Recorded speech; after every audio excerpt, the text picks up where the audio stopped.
forme d'atelier, de mise en situation ou d'improvisation, le théâtre est une véritable activité d'expression, accessible aux petits comme aux grands comédiens. Présentation du métier de professeur de théâtre.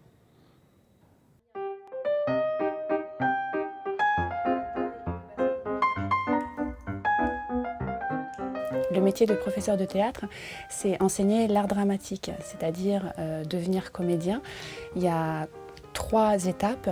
C'est la transmission des outils techniques, c'est également aider à la découverte de soi, et également d'expérimenter le processus de création artistique et de se confronter au public.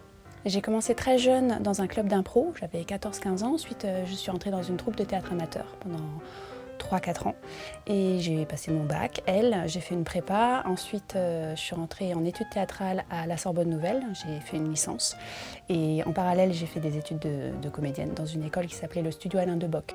À la sortie de cette école, j'ai rencontré Philippe Ferrand, un metteur en scène, qui m'a engagée comme assistante metteur en scène, mais également qui m'a aidée.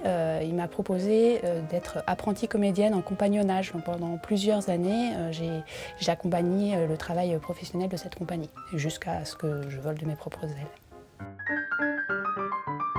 Ce qui me plaît dans ce métier, c'est que c'est à la fois très exigeant sur la maîtrise des outils techniques, la réflexion pédagogique et très intuitif. Il faut s'adapter en permanence à tous les publics, que ce soit des enfants, des adultes, à la situation. Ça peut être des cours à l'année, mais ça peut être ponctuel, ça peut être des stages et voilà, c'est toujours très différent. C'est un métier aussi qui est très enrichissant humainement. On est obligé d'être dans une relation très authentique aux gens. On peut pas faire semblant et ça c'est super. Les qualités pour être un bon prof de théâtre, c'est d'abord maîtriser très finement les outils techniques pour être en capacité de les transmettre. C'est également avoir une intelligence émotionnelle très fine pour être capable de cerner la personne qu'on a en face de soi, pour vraiment l'aider à accéder à sa propre sensibilité, à se découvrir soi-même. On est dans un travail de maïeutique avec les apprentis comédiens. Il faut faire très attention à la fois aux gens et puis à ce qu'on leur raconte. Il faut également avoir une pratique artistique en parallèle professionnelle, continuer à être un artiste parce que c'est comme ça qu'on s'enrichit, qu'on se nourrit, et qu'on est en capacité de renouveler sa pratique et de transmettre quelque chose de riche aux personnes qu'on a en face de soi.